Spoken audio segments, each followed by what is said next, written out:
Alors bonjour Jean-François, Bonjour Nicolas. comment allez-vous pour commencer? Bon bah écoute, ça va pas trop mal parce que je suis en train de boire un petit verre de bandol avec toi. En train de manger 2-3 cacahuètes, ça doit s'entendre parce que j'en ai encore une qui est coincée dans la dent. Mais ça va bien. Non, ça va bien. C'est une belle journée aujourd'hui. On a eu beau temps, il y a un peu de vent. Ça soufflait, il fait un peu frais sur la fin de la journée, mais ça va. Tout va bien. Alors Jean-François, si je te dis Contrexéville, qu'est-ce que cela signifie pour toi? Alors, Contrexéville. Ça me parle parce que moi c'est la ville où j'ai passé mon enfance. Je suis né à 5 km de là, dans une ville qui s'appelle Vittel. Parce que les deux villes sont pratiquement, sont l'une à côté de l'autre. Vittel et Contrexéville sont presque jumelées. Mais il n'y avait pas de maternité à Vittel. À Contrex, donc on est tous nés à Vittel en fait. Et donc voilà, j'ai passé ma plus tendre enfance jusqu'à mes 23 ans dans cette ville qui me tient particulièrement à cœur. Alors Jean-François, peux-tu nous retracer un petit peu ta carrière depuis tes débuts? Alors carrière, mais c'est un grand mot, carrière. Alors, qu'est-ce que j'ai fait depuis le début? Alors au début il y avait les dinosaures, non mais ça je l'ai déjà fait, c'est trop drôle. Alors, depuis le début, alors pour tout vous dire, moi aujourd'hui ce métier de comédien c'est pas mon métier du tout. Mon métier c'est directeur commercial, enfin mon métier c'est de commerce d'abord. Dans un premier temps j'ai fait du commerce. Et puis par le plus grand des hasards, par une belle rencontre avec un monsieur qui s'appelle Antoine Cossens, j'ai pris des cours de théâtre. Et en prenant des cours de théâtre, j'ai été amené. Merci Nadia. Elle est merveilleuse. Et donc j'ai pris des cours de théâtre. Et en prenant des cours de théâtre, mon prof de théâtre m'a fait confiance en me disant il faut que tu en fasses ton métier, ce qui n'était pas forcément évident. Et donc il m'a envoyé vers des directrices de casting. Alors une directrice de casting, c'est quelqu'un qui est censé faire des entretiens comme un entretien d'embauche, mais avec un texte et une situation, et qui va sélectionner après, dans les 5-6 personnes qu'elle a vues dans son casting, la personne, alors elle ne va pas le sélectionner elle toute seule, mais avec la production, avec la chaîne qui va diffuser le truc, la directrice de casting va sélectionner un candidat plus qu'un autre pour faire le rôle, en fait. Donc j'ai commencé à passer des castings avec des directrices de casting. À ma plus grande surprise, mon premier casting, ça a été un casting pour Taxi 4, et j'ai été pris pour Taxi 4. Donc j'ai pas bien compris ce qui se passait, parce que c'est quand même assez étonnant de passer un casting comme ça et d'être pris pour ça. Et dans un deuxième temps, ce qui s'est passé, c'est que la même directrice de casting m'a rappelé en me disant écoute, moi j'ai peut-être un truc à te proposer, comme tu commences dans ce métier, moi je peux peut-être te faire tes armes dans une série, c'est-à-dire dans laquelle tu vas pouvoir travailler pas mal de jours par mois, mais on n'est pas sûr que un jour tu aies un rôle, mais ça va te faire travailler. Et donc je suis rentré sur Plus Belle, parce que c'était la directrice de casting de Plus Belle. Et en rentrant sur Plus Belle, petit à petit, alors bon ça a mis du temps, parce que l'aventure date depuis 8 ans, c'est la 8e année cette année, ça fera 8 ans au mois d'avril, et donc de ce parcours en fait, les auteurs ont décidé de me faire confiance à partir d'un certain moment et m'ont écrit un petit rôle, alors au début avec quelques phrases, après dans un deuxième temps quelques situations, après ils m'ont écrit une histoire avec une amoureuse, après ils m'ont écrit une famille avec une ex-femme, avec des enfants, et puis ils ont fait de Jean-François un personnage qu'on dit maintenant récurrent, c'est-à-dire un personnage qui est là souvent, presque même tout le temps, peut-être même trop, d'ailleurs disent mes copains de travail, non je rigole, et en fait voilà, donc maintenant je suis là depuis 8 ans, et maintenant ça me prend ça me prend beaucoup de temps, mais je suis très très heureux du temps que ça me prend, et de ce que je fais. Alors Jean-François, peux-tu donc m'expliquer ton rôle dans Plus Belle la Vie et surtout son évolution, en quelques mots s'il te plaît. Alors, mon rôle dans Plus Belle la Vie. Alors mon rôle dans Plus Belle la Vie, c'est un brigadier de police. Il est brigadier chef même. Il s'appelle Jean-François Leroux. Il a pour particularité d'être, j'allais dire un brave homme. un homme normal, un homme comme on en connaît tous, comme on a tous un tonton dans sa famille qui est comme ça. C'est un brave type. Et son évolution, justement, c'est que il passe à travers ce rôle, le Brigadier Leroux, il passe par plein de choses qui se passent dans la vie des hommes, des vrais hommes dans la vie de tous les jours. C'est-à-dire qu'il est à la fois marrant parce qu'il il est un peu gauche, il fait des pitreries, on se moque un peu de lui, son patron se moque de lui un petit peu de temps en temps. Mais il est aussi gentil, il est sincère, et il va rencontrer une femme qui va s'apercevoir de ça, qui va découvrir cette qualité en lui et qui va tomber amoureuse de lui. Donc à la fois, il est drôle, mais aussi il est touchant par ce qui lui arrive, par le fait de tomber amoureux. Il lui arrive d'être triste aussi. Par exemple, quand il est arrivé à un accident à sa fille, à un moment, il a été triste. Il lui arrive aussi de ne pas comprendre les choses. Quand sa fille lui a appris qu'elle était lesbienne, là, il n'a pas compris. C'est un monde qui le dépasse complètement. Donc c'est un rôle qui évolue, mais dans le sens où il peut refléter tous les aspects de ce qui se passe dans la vie d'un homme normal. Et ça, c'est pas un super-héros, c'est pas un beau gosse, c'est pas un salaud, c'est pas une mauvaise personne, c'est un brave mec. Et c'est un brave mec qui va vivre pendant tout ce qui va se passer dans sa vie à plus belle. Il va lui arriver ce qui arrive dans la vie de tous les jours à plein de gens. Voilà, c'est pas Superman, c'est un brave type. C'est un personnage attachant. Oui, alors ça c'est un personnage attachant, complètement. C'est un personnage extrêmement attachant, mais justement, parce qu'en fait, l'écho que j'ai moi des gens dans la rue, c'est que les gens me disent, moi j'ai un tonton, il est comme vous. Il y a un jeune homme qui m'a dit à son père, quand son père dit des conneries ou fait des conneries, il lui dit arrête de faire ton Jean-François, il lui dit. Mais parce qu'il c'est un personnage attachant parce que c'est ça, parce que c'est un type qui est proche de nous. C'est un type qui est proche de tout le monde. Je veux dire, c'est un papa, c'est un copain, c'est un bringueur, c'est un brave homme. On en connaît tous des gens comme ça. Et donc effectivement, c'est un personnage attachant parce que les gens s'identifient énormément à lui. Parce que dans les séries télé, vous avez la belle gamine, vous avez le beau gosse, vous avez le sale type, vous avez tout. Enfin, il y a tout ça, mais c'est pas forcément des personnages où on ne veut pas, où on n'est pas ces personnages-là. Le brigadier, lui, c'est vraiment c'est un homme rond, touchant. C'est une espèce de nounours comme ça qu'on aime bien. Et voilà. Moi j'ai des retours fabuleux dans la rue. C'est vraiment très beau retour. Et son évolution, il va pas y avoir d'évolution dans le sens où il va d'un seul coup il va devenir quelque chose ou autre chose. C'est le directeur de l'hôtel, M. Carlet, très important. M. Carlet toujours. Bonjour, M. Carlet. Et donc voilà, en fait, il va y avoir des évolutions. Bon, il y a des évolutions dans l'intrigue, mais ça je peux pas vous en parler, vous imaginez bien, c'est secret.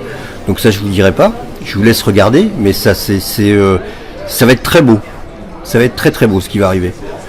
Donc voilà. Alors, est-ce que c'est un avantage de s'appeler Jean-François dans la série et ton nom, tu t'appelles Jean-François dans la vie, donc est-ce que c'est un avantage parce qu'on sait qu'il y a des comédiens, ils sont appelés souvent dans la rue par leur nom de personnage. Pour toi, c'est un avantage ? Oui.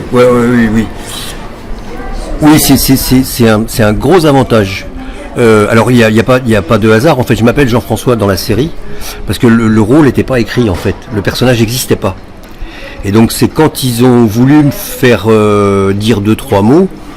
C'était Cécile Auclair qui, au lieu de m'appeler brigadier, apportez-moi une tasse de café, a dit Jean-François. Elle a dit, moi j'en ai marre de t'appeler brigadier tout le temps, je t'appelle Jean-François quoi. Et donc dans l'opération, c'est resté. Donc quand ils ont créé le rôle de Jean-François, ils l'ont appelé Jean-François. Normal, puisqu'on m'avait déjà entendu comme ça dans la série. Ensuite ils l'ont appelé Leroux, parce que c'est un nom français très commun, mais pour une autre raison qui est plus intime. C'est parce que il y avait un comédien qui s'appelait Maxime Leroux, qui était très ami avec la directrice des programmes de France 3, et qu'effectivement, salut Abès, très important Abès, salut Abès. Et en fait, Maxime Leroux est décédé il y a quelques années, et donc pour lui rendre hommage, ils ont appelé le personnage Ils l'ont appelé Jean-François Leroux. Mais c'est vrai que c'est un énorme avantage quand les gens vous appellent dans la rue.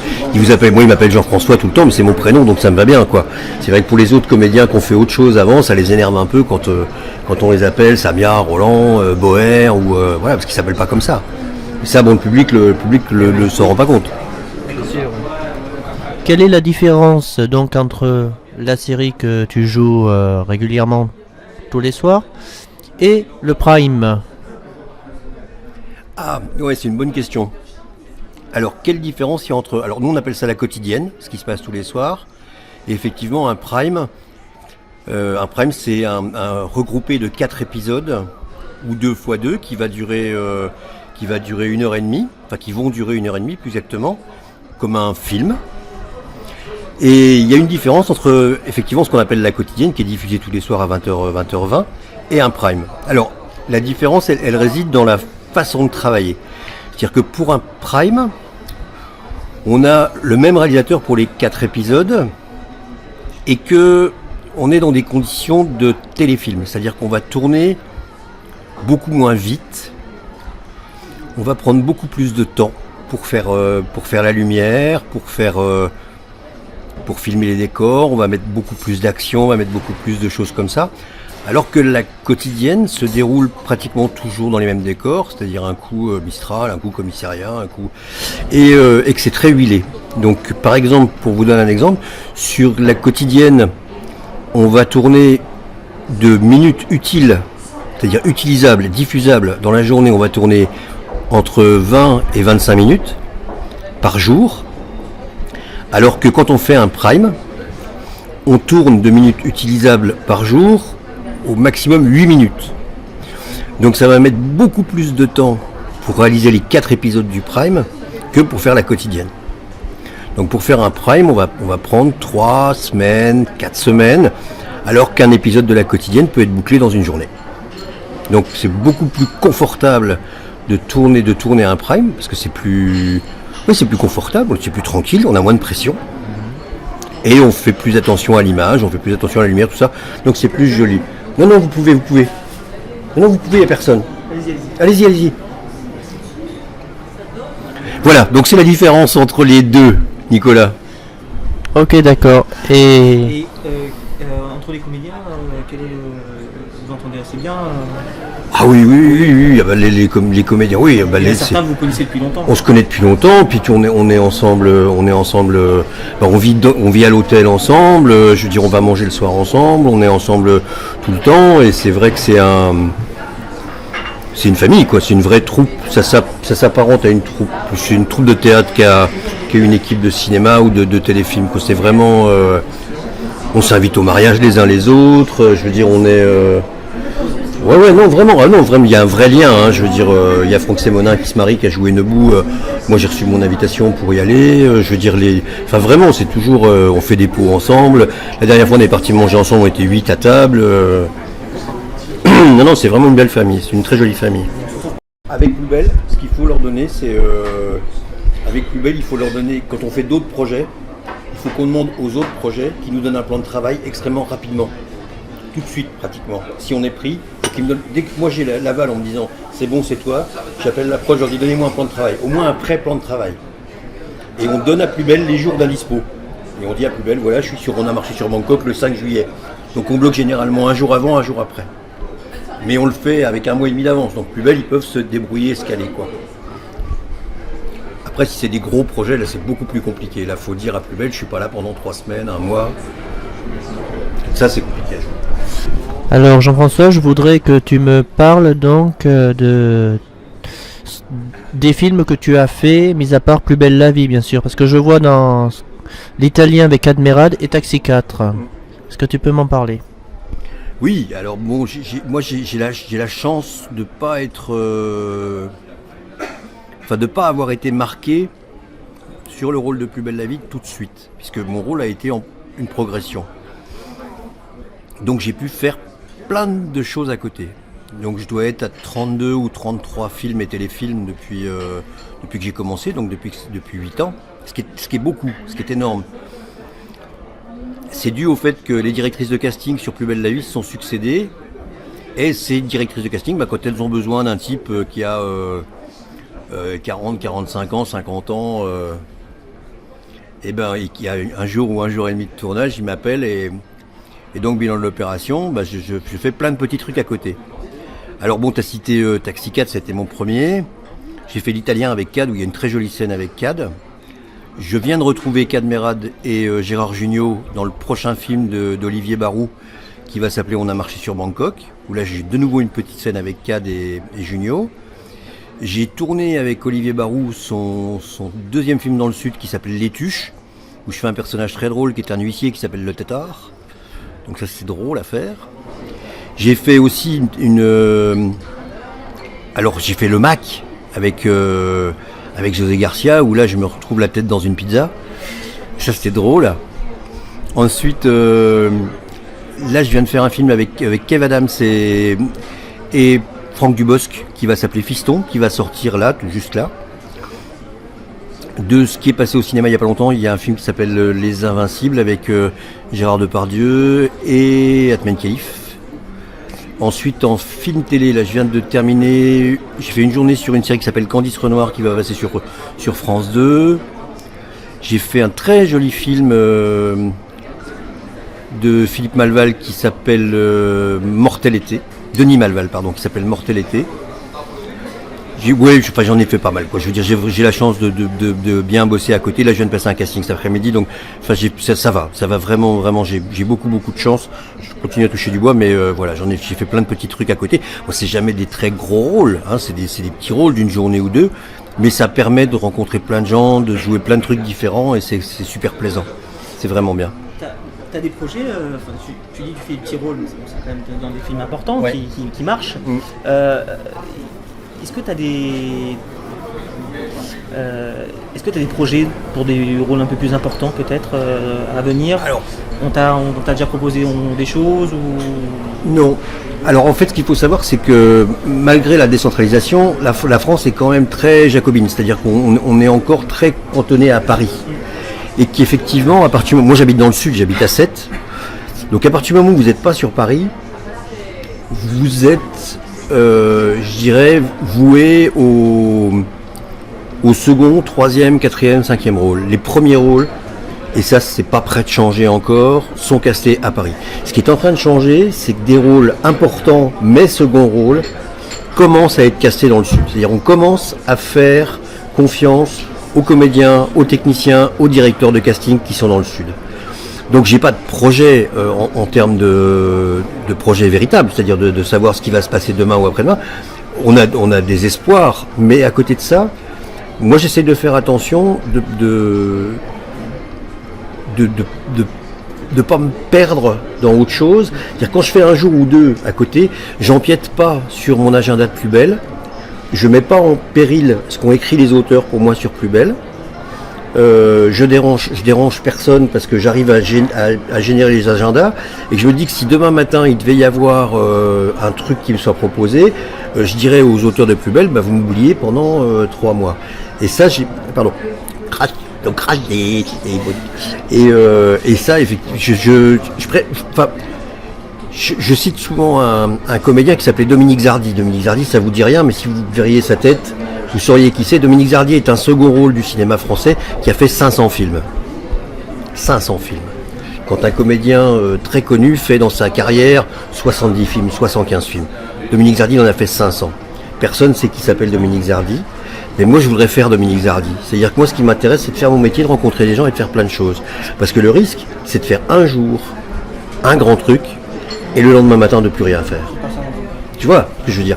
C'est-à-dire qu'il y a plein d'exemples comme ça, de types à qui on a dit je te vois, machin, et qui restent complètement après plantés sur ce truc. Et moi, j'ai cette chance de pouvoir être à gauche, à droite, de faire ci, de faire ça, de faire... j'en ai fait 30 en 8 ans, donc allez, on va dire ça fait 4 fois 8, 32, ça fait 4 longs métrages, films, Plus Belle tous les ans, ce qui en fait un tous les trimestres, ce qui est très rare. Donc je préfère garder cette souplesse-là, mais avec un rôle de temps en temps. Je dis pas que si demain matin, je veux dire, un réalisateur arrivait en me disant écoute Jean-François, on a écrit un truc, on pense que c'est toi qui vas le faire, machin. Mais là je m'organiserai en fonction d'eux, mais véritablement à l'avance, quoi. Mais c'est pas mon chemin. C'est pas mon chemin. Est-ce que tu as peur, comme beaucoup d'acteurs, on va dire, repartir dans une situation où t'as plus de rôle, t'as plus rien, tu retournes à ta vie d'avant et dans la rue on te reconnaît plus et voilà, t'es redevenu Jean-François. Ouais. Et voilà. Mais je dirais que pour moi, dans mon cas, c'est pas grave. Parce que j'ai eu une vie avant. C'est-à-dire que pour moi aujourd'hui, ce que je vis là, c'est une parenthèse. C'est-à-dire elle s'est ouverte, elle se fermera un jour. D'une façon ou d'une autre, elle se fermera un jour. Parce que l'âge, parce que la série s'arrêtera un jour, parce que je serai peut-être mort, parce que le rôle n'existera plus, mais elle se fermera un jour, cette parenthèse. Mais pour moi, ce n'est qu'une parenthèse. Sauf que j'ai une vie avant et j'ai un métier avant. Donc je n'ai pas de stress. Et je fais pas ce métier, comme je n'ai pas fait ce métier pour être connu ou reconnu, je suis très content de la célébrité, je suis très content qu'on m'arrête dans la rue. Tout à l'heure, il y a un petit gamin qui doit avoir 4 ans, qui s'appelait Yanis, il est venu me voir, sa maman l'avait envoyé en me disant « Je te connais, t'es Jean-François dans Plus belle la vie », c'est magnifique, c'est merveilleux, le gamin c'était super, je l'ai embrassé, c'était beau, on a fait la photo, c'était vachement bien. Je veux dire, mais je n'ai pas fait ça pour ça. Donc le jour où ça s'arrête, eh ben ça s'arrêtera. Et c'est pas grave. Dans l'idée, c'est pas grave, dans le sens où moi demain matin, je peux reprendre ma petite valise et avec le petit bout de notoriété que j'aurais eu, peut-être même encore faire mieux le commercial que je l'ai fait avant, tu vois. C'est-à-dire que demain matin, moi je vais vendre un produit je sais comment le vendre parce que c'est mon métier. Et si demain matin il y a une marque qui me fait confiance en disant et que je me sers en plus de la notoriété, plus de ce que j'ai appris avant pour le vendre, il peut rien m'arriver. Tu vois, le seul truc qui peut m'arriver, c'est la maladie ou l'accident, comme j'en ai eu un. Mais je veux dire, j'ai pas de crainte. Véritablement, c'est un truc auquel je ne pense pas en fait. J'y pense pas. Alors tu sais que nous on est du Var, là c'est à côté, c'est pas très loin. Tu connais un petit peu le Var? Oui. Alors oui, parce que j'ai des amis, c'est même un peu la famille d'ailleurs, qui tiennent l'auberge de la Mole, et mon meilleur ami qui est décédé d'ailleurs, qui s'est tué dans la forêt du Don, habitait la Mole. Donc je connais le Var parce que j'étais en vacances à Fréjus quand j'étais petit. J'y étais longtemps. Que j'allais à Cavalère et en vacances, et que c'est peut-être le plus beau département de France, quoi. Je veux dire, c'est même sûrement le plus beau département de France, quoi. Je veux dire, moi je suis dans l'Hérault, qui est un très beau département, mais je veux dire la lumière et les différences de paysage dans le Var, c'est absolument affolant, quoi. C'est merveilleux. Plus belle la vie a déjà tourné dans le Var, tu sais ça ou pas? Parce que je crois que Plus belle la vie a déjà tourné dans le Var, non? Alors, attends, parce que je sais qu'on a tourné à Perpignan, je sais qu'on a tourné à Montpellier, mais est-ce qu'on a tourné dans le Var? Est-ce qu'on a tourné sur Fréjus, sur Draguignan, tout ça? Est-ce qu'on a tourné dans le Var? Écoute, je sais pas, ça me dit rien. Ce serait une idée peut-être à leur proposer. Alors soumettre, ouais. J'avais un client dans le Var, moi. Les menuiseries Jaubert à Draguignan. Les menuiseries Jaubert à Draguignan. Bonjour monsieur Jaubert. Oui, il avait subi des inondations d'ailleurs lui. Alors, avant l'interview, on en parlait, tu peux nous dire deux mots de cette catastrophe encore qui s'est passée dans le Var? Ça a dû toucher comme oui, bah, d'autant plus que j'ai des amis qui sont à la Londe et qui vraisemblablement ont été assez touchés par ça, que j'ai vécu dans le métier que je faisais avant les inondations de Draguignan, avec ces deux rivières qui s'étaient rejointes ou je sais plus quoi, qui avaient fait déborder. Donc j'avais vu les dégâts que ça avait fait dans une usine. C'est assez. Alors on voit à la télé cette espèce de mare de boue, mais on se rend pas compte de ce que c'est véritablement, parce que il y a les odeurs, je veux dire, c'est vraiment, c'est une catastrophe, quoi. Je veux dire, il faut savoir que ces gens, c'est ce qui leur arrive est absolument catastrophique. En plus, si c'était une fois de temps en temps et qu'il y ait des solutions. Bon, bah à la limite, on en tirerait les conséquences et puis on mettrait les solutions en place. Le problème, c'est qu'il y a aujourd'hui, là j'entendais un commerçant, en 6 ans, il a été inondé 4 fois. Donc je veux dire, il n'y a pas de solution de mise en place. Je veux dire, et ils savent très bien, c'est ça qui est catastrophique, ils savent très bien que dès que ça va recommencer à pleuvoir, à raviner, à cause des constructions qui ont été faites, et de l'utilisation de la terre telle qu'elle a été faite, c'est-à-dire pour construire et bétonner, ça fait des aires de ruissellement. Il n'y a plus d'aires de captation de la terre, puisque ces aires ont été bétonnées, donc l'eau ruisselle sur le béton, et donc redescend, et effectivement, en redescendant, bah, s'accumule et puis monte. Il n'y a pas de secret, quoi. Je veux dire, c'est aussi simple que ça. Hein. Enfin, je pense que c'est peut-être pas aussi simple que ça, mais en tous les cas, ça a l'air d'être ça. Et ouais, c'est pour les gens, quoi. Je veux dire, ça c'est vraiment. On pense à eux, quoi. Je veux dire, ça c'est clair, c'est clair. Dernière question.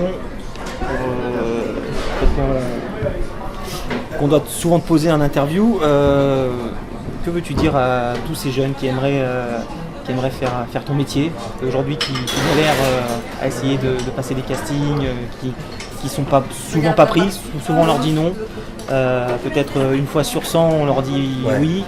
Qu'est-ce que tu veux leur dire à ces jeunes-là pour leur donner le courage de continuer peut-être? Alors, au-delà des jeunes, moi ce que je voudrais dire, alors les jeunes je peux trop rien leur dire parce que moi j'ai pas commencé jeune. Mais il y a un truc qui est sûr, c'est que moi je voulais être comédien à 18 ans, ça c'est clair.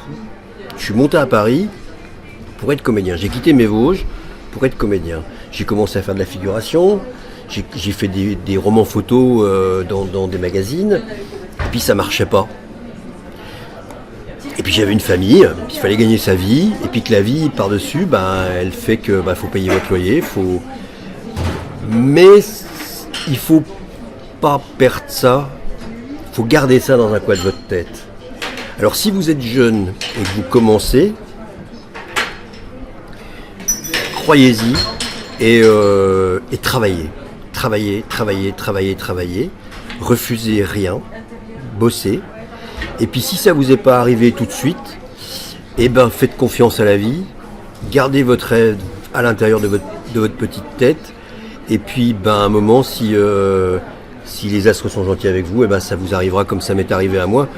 Ce que je souhaite à tout le monde, parce que c'est une magnifique expérience, c'est très très joli, quoi. Je veux dire, ce qui m'arrive, c'est un rêve, quoi. Je veux dire, et c'est rare d'arriver de la figuration, c'est rare de sortir. C'est pas que c'est rare d'arriver à la figuration, c'est que c'est rare de sortir de la figuration et d'avoir des gens qui vous font confiance et qui vous écrivent un rôle conséquent sur une série quotidienne diffusée sur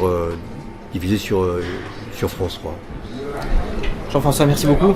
Et puis, à bientôt. Ouais. À bientôt Jean-François. Merci Nicolas, merci Kevin. C'est pas la première interview qu'on fait tous les deux, Kevin. C'est toujours un plaisir de se retrouver. Nicolas, j'espère qu'on va se retrouver. J'espère qu'on prendra un petit peu de temps et puis qu'on aura l'occasion de rediscuter tous les deux parce que c'était bien agréable. Et puis j'embrasse tous les auditeurs du Var. On pense fort à vous si vous avez été touchés par ces inondations. Et puis écoutez, regardez votre série tous les soirs. Regardez-nous, j'espère que vous prenez du plaisir et du bonheur, même si en ce moment ça tire un peu dans tous les sens. Mais voilà, j'espère qu'on vous amuse et qu'on vous fait du bien. On vous embrasse fort.